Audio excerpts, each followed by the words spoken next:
Welcome to the Software Process and Measurement Cast number 614. I'm Tom Cagley, your host. The Software Process and Measurement Cast 614 features our interview with Jennifer Bonine. Jennifer and I talked AI, the impact of AI on the future of business, and how to reskill for the next industrial revolution. This is not science fiction, and the future is not as far away as you might think. Jennifer is the CEO of AI App Store Inc. and was the first female artificial intelligence platform tech CEO. AI App Store specializes in custom subscription technology bundles, leveraging an intelligent platform, using a personalized virtual research assistant to enhance corporate growth.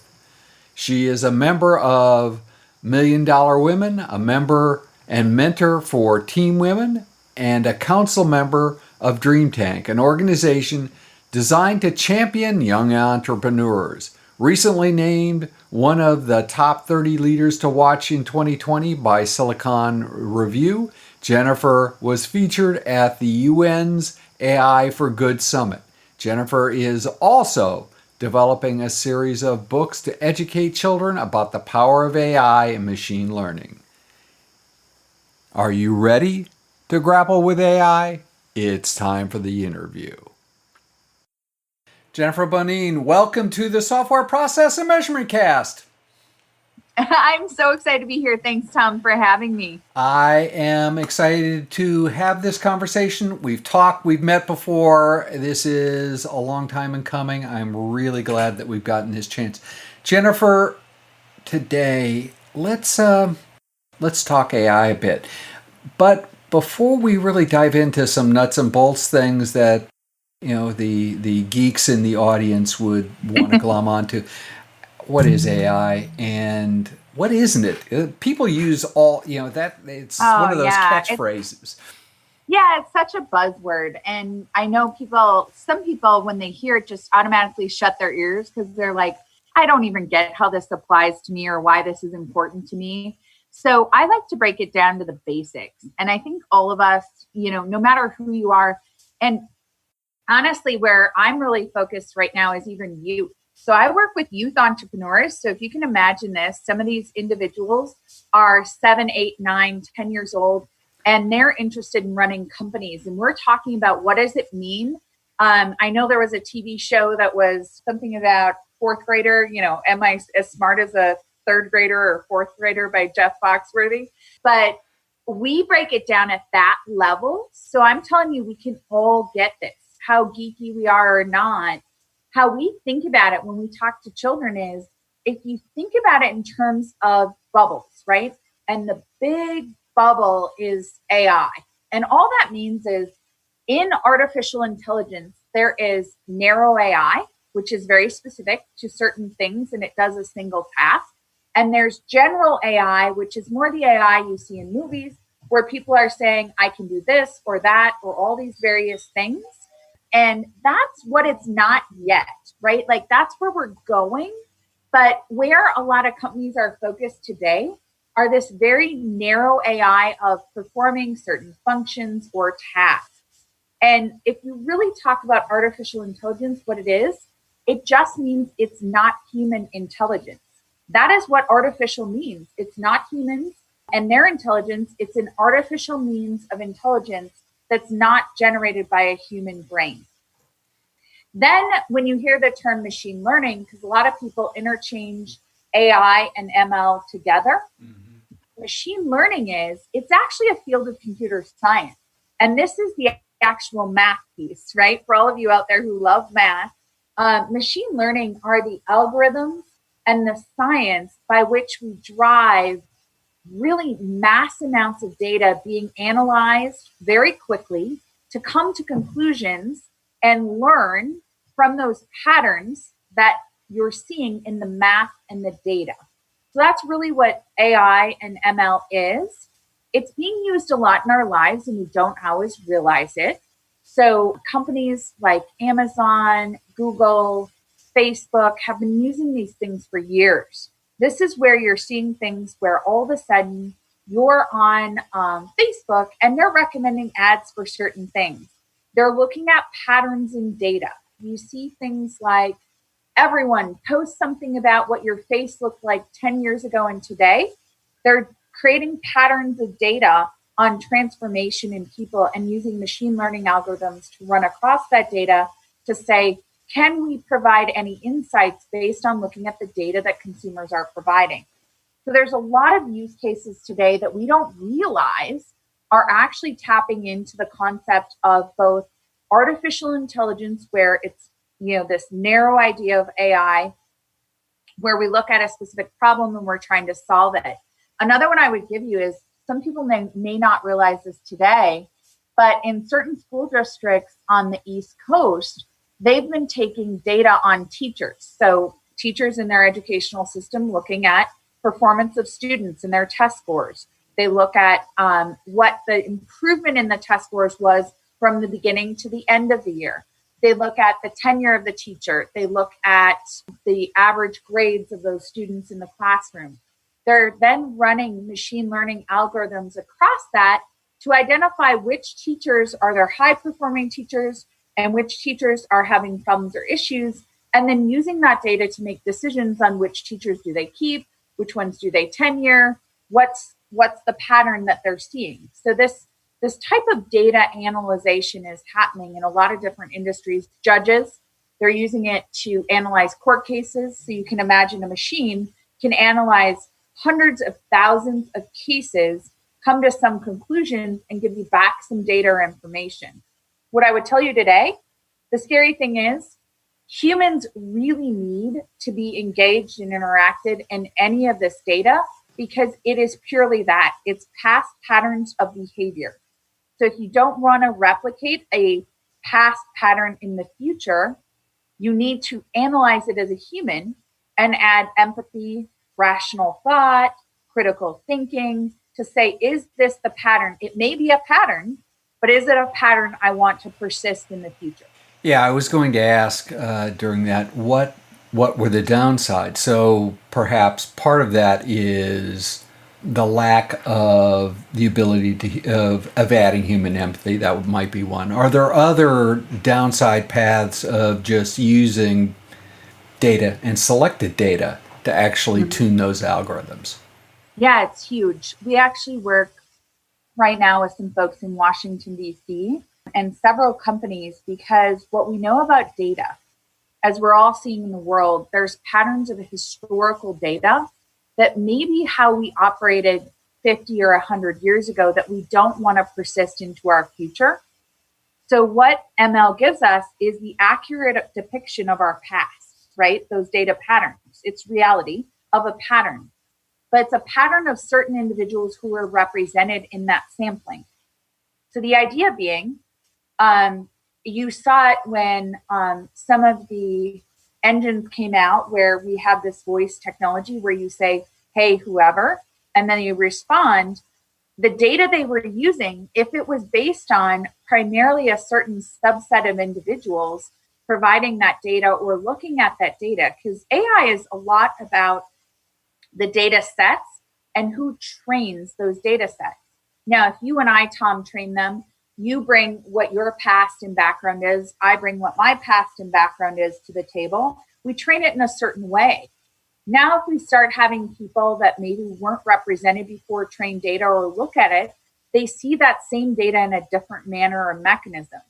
So the challenge with this for all of us to understand is the bias in data sets. And you will hear bias in AI is who trained the data, how was the data set trained, and does it effectively depict all of the humans we need to represent in that data as we're making decisions? Because if it doesn't, I'll give you a real life example, Tom, that should scare all of us. And this is just one example. They were using it in the criminal justice system because, again, there's a lot of data us as humans, you and I, say we were a judge and we could sit on different court cases. And in our lifespan, you and I have the time to maybe do 2,000, 3,000 cases max in our entire career. AI can run through hundreds of thousands of cases in a fraction of the time. So it analyzes way bigger data sets in a smaller amount of time. But what it's doing is creating patterns, and it's saying, what is Tom's zip code? Does he live in a good zip code or a bad zip code?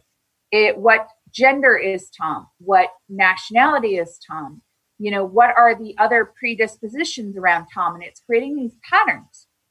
One of the patterns the AI on its own created was, if you were not from a good zip code, if you were of a certain disposition or a heritage or background, if you were prone to have, say, a misdemeanor or something else in your past, automatically the sentence recommended was very different for you than, say, someone who lived in a really good zip code, did a really bad thing, but it was the first time they did it, but it was really bad, and they happen to be of a certain ethnic background. The sentencing guidelines were very different because it didn't take into account that human perspective.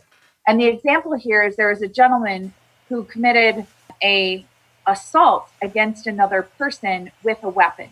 That person was given probation.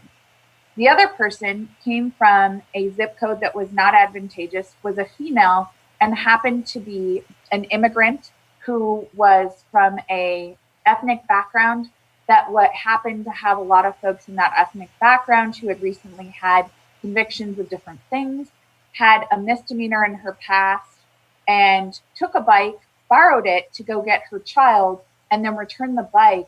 She was actually recommended to be sentenced to jail time. Now imagine this playing out in a broader perspective in our lives, right? This is one instance of data being used. There are patterns, but the patterns are based on our past. And so this bias in data, the bias in AI is very real. And they call it the fourth industrial revolution. It's not unlike what we saw with the automobile, with other things in our past in these industrial revolutions. I find it interesting when people are like, oh, AI doesn't affect me, I'm not going to learn more about it. I would argue we should all learn a lot about it right now because it is more impactful than the internet. So if you told me I don't need to worry about the internet, that's just a fad. You're the same people right now saying I don't need to worry about AI, it's just going to go away. It's not. Like, it's only going to persist and get bigger. There's actually a book. I don't know, Tom, if you've seen it recently, but it's around, it's a book that was written around AI superpowers. So you think about, remember when we talked about superpowers with economies and different countries and who are the superpowers in the world? And this is about AI superpowers and who they are.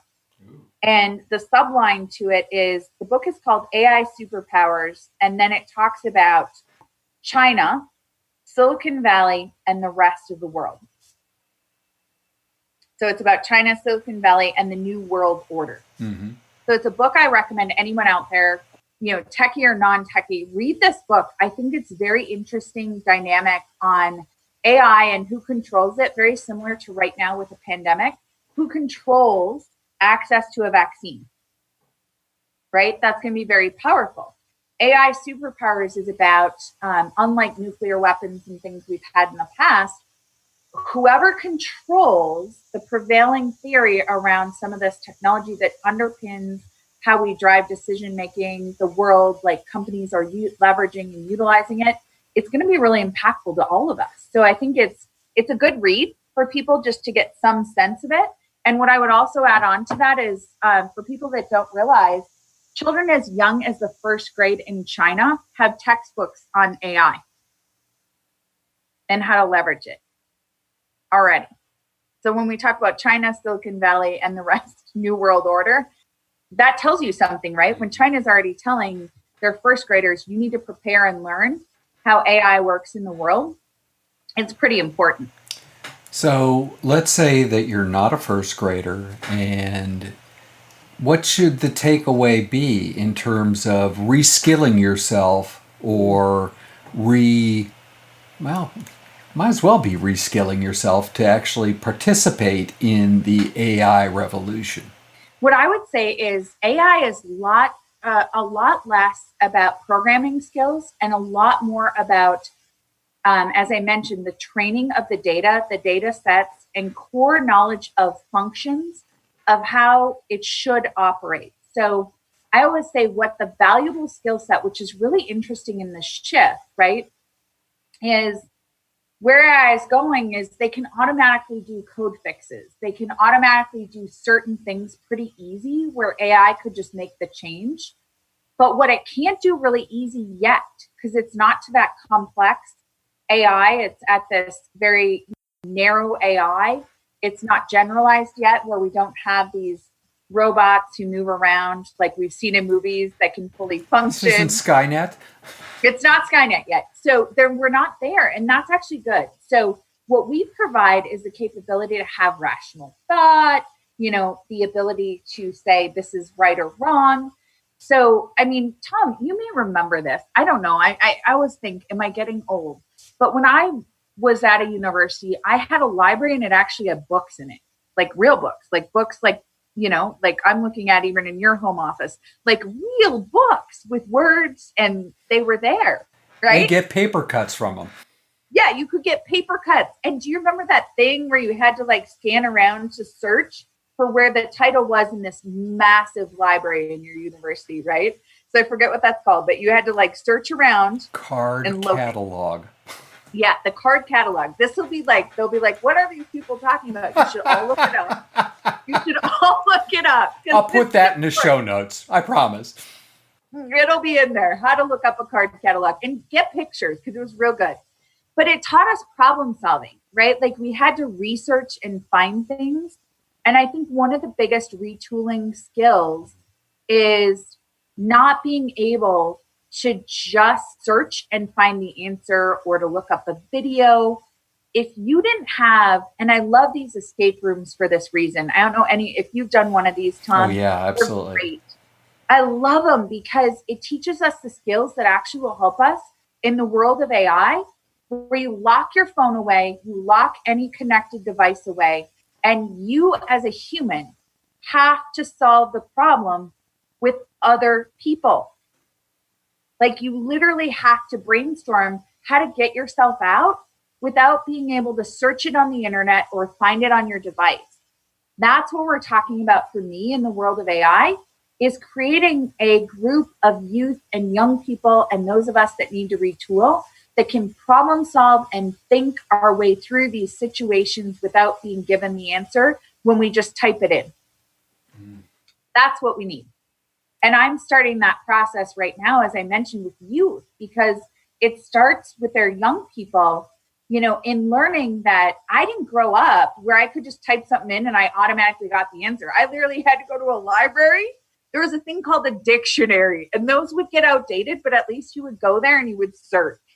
Right? Do you have one, Tom? I hope you have a dictionary. I am looking over my shoulder. I had a dictionary. I don't know where it is. Do you remember a map? Like a physical map? Oh, yeah. Well? I cleaned up a box of those the other day. Exactly. Cleaned up. That means throw away. And I will tell you this. This is super funny. To make this point even more apparent, I was talking to several companies the other day that said map reading, like students who could actually navigate a map and locate GPS positions and coordinates on a map, they were paying $150,000+ for those people because it's a lost art. Wow. Well, think about it. I have a 10-year-old. If I gave her a map, she'd probably look at it and go, why are you giving me this picture? What do I do with it? What do you want, Mom? Yeah. Right? Yeah. We just don't do it anymore. They're lost arts. We build these things, we train these algorithms, we gather this data. I think I'd be remiss in not asking, how do we know that the answer is right? So how do you all of this stuff it may well be piecing together answers that we would not necessarily anticipate. So therefore, does that make it wrong because it's not the expected results? How do we, how do you test this stuff? How do you know it's right? Yeah, exactly. And that is the big question, right? So what I firmly believe, it's funny, having been in my career for a long time in the space of testing and quality assurance in a lot of my career, I remember going to a conference and someone saying, testing is dead. Like, no one needs this anymore. We'll just automate all of it, right? Like, you'll just take scripts. We will automate it. And Tom's laughing because you were probably there too. Testing is May have been dead. the same conference. Exactly. We will automate all of it. And what you're asking is exactly why testing will never die. And as our technology gets more complex, we need rational thinkers, those people who can poke holes, problem solve. And you're right, it may be right or it may be wrong, but you need people who analyze the problem from different vantage points to say, is it right? Or did we miss something? Was the data set biased because we only pulled people in a certain geography who have a certain common background who saw the data the same way?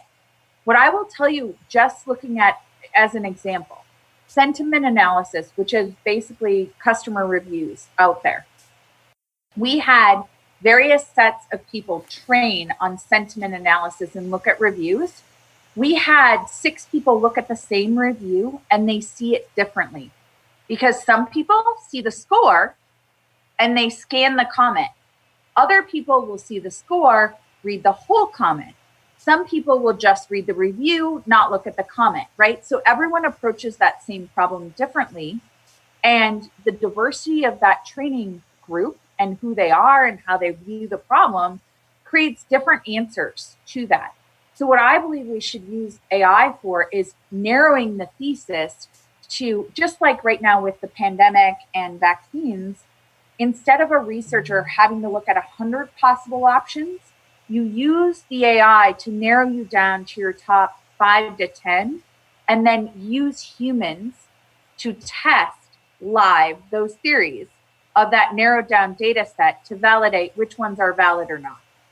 Not taking it wholesale with what you're given, but looking at the top possible outcomes and saying valid or not valid, and then allowing us to save the time of looking at 100 and now only looking at 5 to 10. That's the value in my mind right now, and where we should all be focused of how do I leverage AI as a virtual research assistant to go gather a bunch of data, pull it back, but then I have to have the foresight to look at options and say which one seems reasonable and test the theory, literally testing the theory.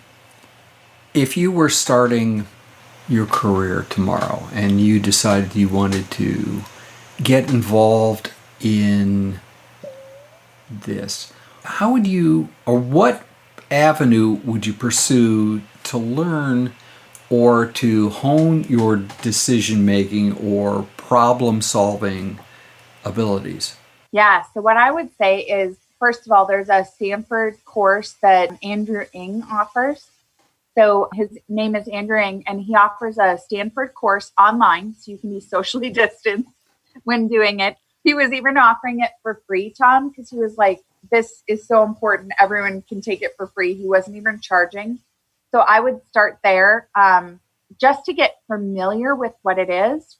And then do activities that challenge your mind and your brain to think. So instead of doing the searching on it, I would do, how do you problem solve in a group? So I think going back to the basics, and we're seeing a little bit of this with people, escape rooms, problem solving challenges, things where you're not using devices to give you the answer are so critical. One of the things we do with folks is we take a puzzle. We turn the puzzle upside down. We don't give them the box, and we say, put it together, because there's no way to know the answer.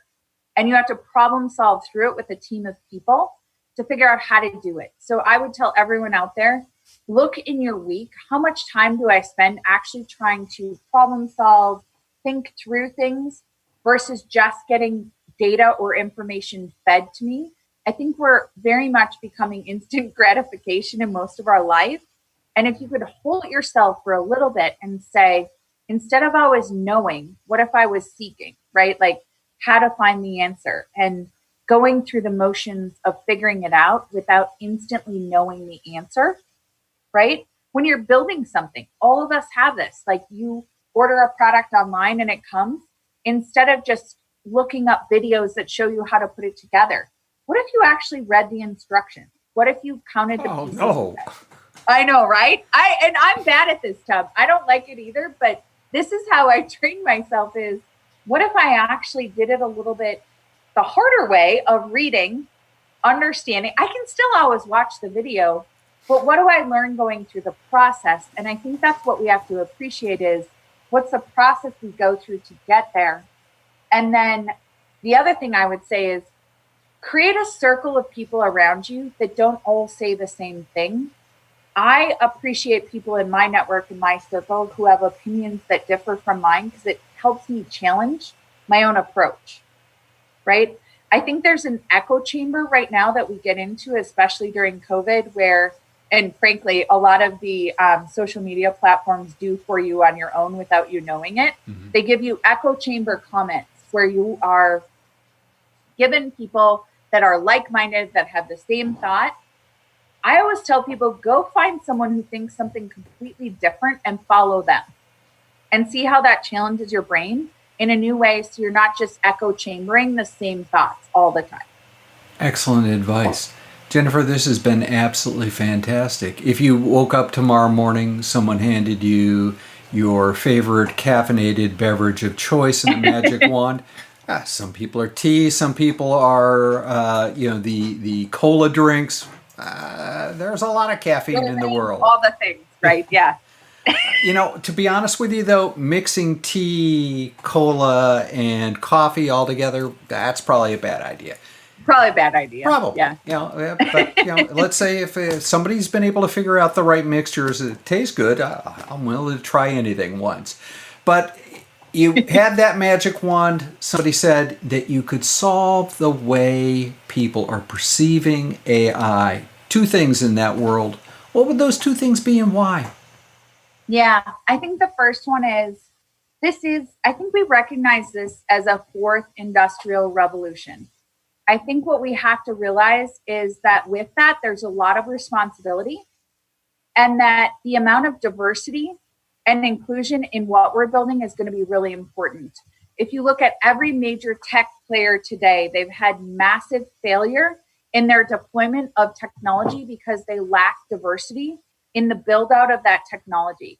So we are very big in, I would say we need to be more inclusive, and inclusivity is inclusivity in your socioeconomic background, your gender, your where you grew up, your background of, where you're from, what you've experienced in your life.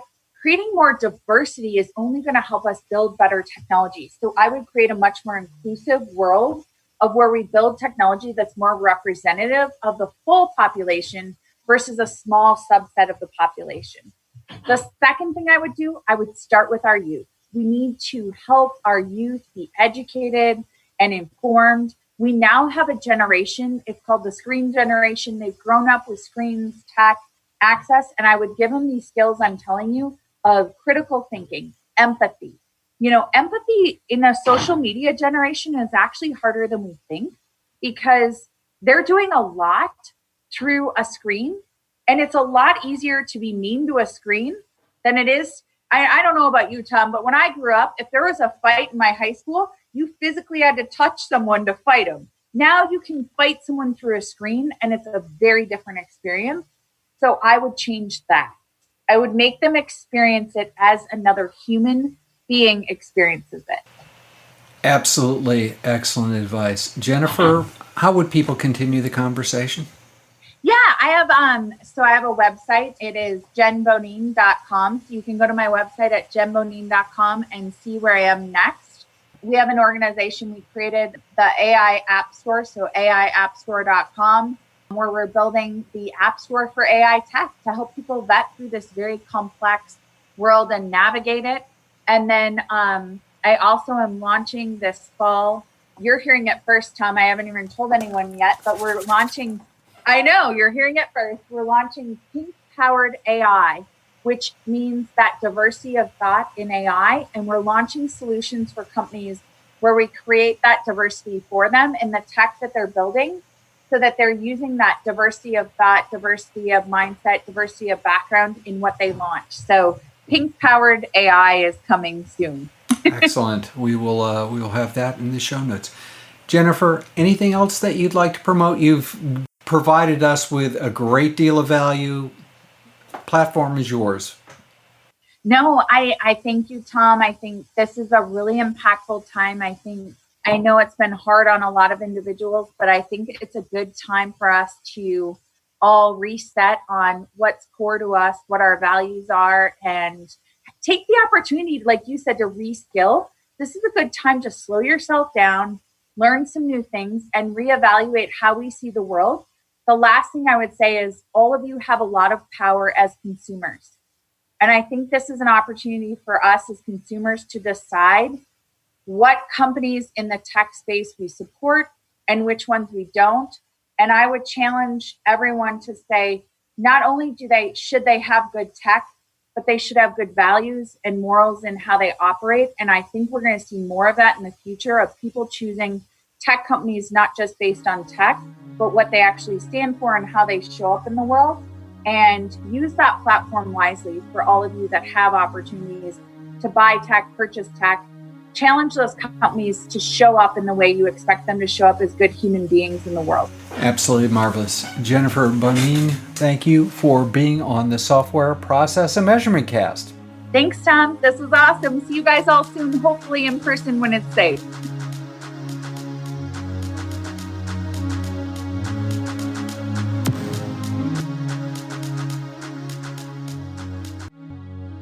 News. Today, we reread Chapter 13 titled Portfolio Prioritization and Selection in PEST Environments.